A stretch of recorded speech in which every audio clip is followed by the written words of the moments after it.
ট্রাম্পের হুঙ্কার। The entire country could be taken out in one night.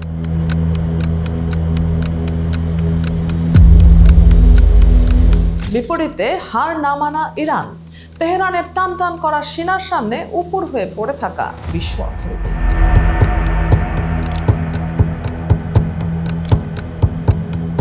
দর্শক, এক তুলকালাম কাণ্ড চলছে।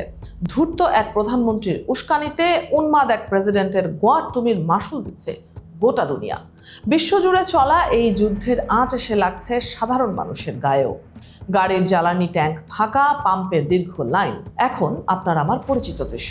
মনে হচ্ছে এই বুঝি সব শেষ, কয়েক মুহূর্তের মধ্যেই তেল শূন্য হয়ে যাবে বাংলাদেশ। আপনার আশঙ্কা অসত্য নয়।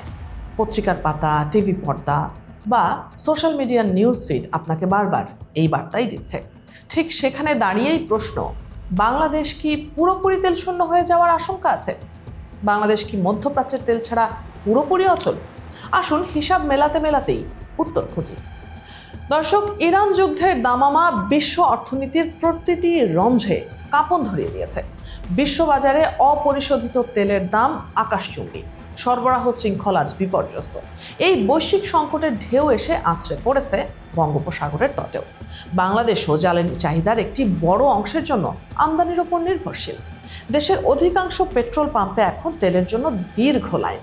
বিশেষ করে পেট্রোল ও অকটেনের সংকট যেন এক বিভীষিকার নাম হয়ে দাঁড়িয়েছে। মানুষ বলছে তারা তেল পাচ্ছে না, পাম্প মালিকদের কথাও তাই।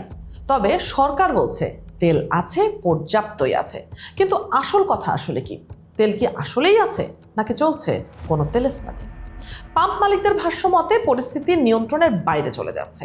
তারা জানিয়েছেন, যেখানে আগে কোনো পাম্পে দৈনিক 5 থেকে 6 হাজার লিটার তেলের চাহিদা ছিল, সেখানে এখন 20 থেকে 30 হাজার লিটার তেল লাগছে।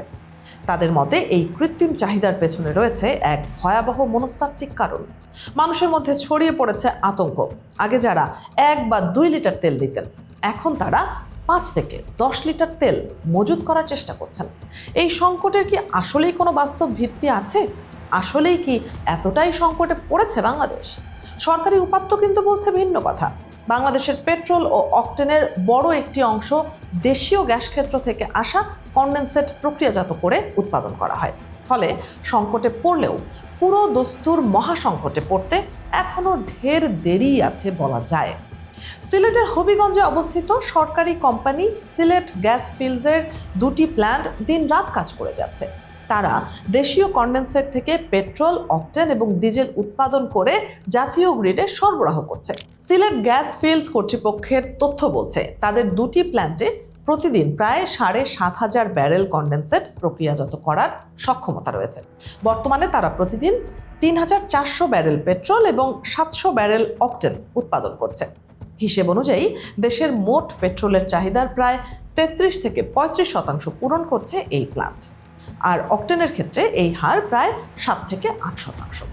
সরকারি প্ল্যান্টের পাশাপাশি 4টি বেসরকারি রিফাইনারিও দেশীয় কনডেনসেট নিয়ে কাজ করছে। সব মিলিয়ে দেশীয় উৎস থেকেই পেট্রোলের চাহিদার প্রায় 40 থেকে 45% মেটানো সম্ভব হচ্ছে। পরিসংখ্যান বলছে, বাংলাদেশে বছরে পেট্রোলের চাহিদা 4,62,000 টন। এর অর্ধেকই আসে দেশীয় কনডেনসেট থেকে, বাকিটা ইস্টার্ন রিফাইনারি ক্রুড অয়েল থেকে তৈরি করে। ফলে পেট্রোল আমদানির কোনো আবশ্যকতা বর্তমানে নেই।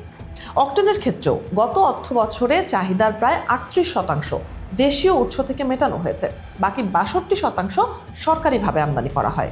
অর্থাৎ বিশ্ববাজার পুরোপুরি বন্ধ হলেও দেশ একেবারে অচল হয়ে যাওয়ার কথা নয়। তাহলে কেন এই দীর্ঘ সারি? কেন এই হাহাকার? জ্বালানি বিশ্লেষকরা মনে করেন এটি মূলত একটি প্যানিক পারচেজ বা আতঙ্কজনিত ক্রয়। প্রয়োজনের চেয়ে অতিরিক্ত তেল কিনে রাখার প্রবণতাই এই কৃত্রিম সংকট তৈরি করেছে। তারা আরও উল্লেখ করেন যে বিবিয়ানা ফিল্ডে কনডেনসেট উৎপাদন কিছুটা কমলেও আগামী মাসের জন্য চাহিদার তুলনায় দ্বিগুণ অকটেন আমদানির প্রক্রিয়া চলমান।